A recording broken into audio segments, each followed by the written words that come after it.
அனைவருக்கும் வணக்கங்க. இந்த வாட்டி எங்கே வந்திருக்கோம்னா கிட்டத்தட்ட மிகவும் பிரம்மாண்டமான 42 அடி உயரம் உள்ள கொடிமரத்தை வந்து பிரிக்க வந்திருக்கோம். இந்த கொடிமரம் கிட்டத்தட்ட பிரித்து 40 வருஷம் மேலே ஆகிட்டு.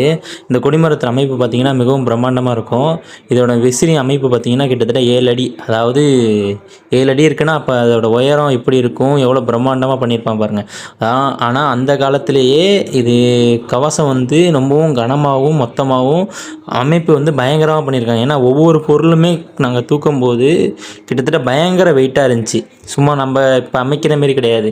அப்போ உள்ள அமைப்பில் வந்து பயங்கரமாக பண்ணி அவ்வளோ பேக்கிங் பண்ணி கிட்டத்தட்ட அதையும் தாண்டி உள்ளே தண்ணி இறங்கி மரத்தையும் வந்து மிகவும் டேமேஜ் அடைஞ்சிருச்சு. ஆனால் அந்த 40 வருஷம் தாங்கினதே பெரிய விஷயமா இருக்குது. ஏன்னா மரத்தோட மேல் பகுதி எல்லாமே நல்லா இருக்குது. அதே அடிப்பகுதி பார்த்திங்கன்னா தண்ணி இறங்கி அந்த இடத்துல நின்று அப்படியே அரிச்சு எடுத்துட்டு. ஏன்னா நம்ம எவ்வளோ சேஃப்டி பண்ணுறோமோ அந்த அளவுக்கு மரம் பக்காவாக நிற்கும். நம்ம எப்போ பண்ணாலுமே அதை வந்து சேஃப்டி பக்காவாக பண்ணி நம்ம நிற்க வைக்க தான் நம்மளோட திறமையே. இதை நீங்களே பாருங்கள் எவ்வளோ வந்து இதாக இருக்குன்னு சொல்லிட்டு.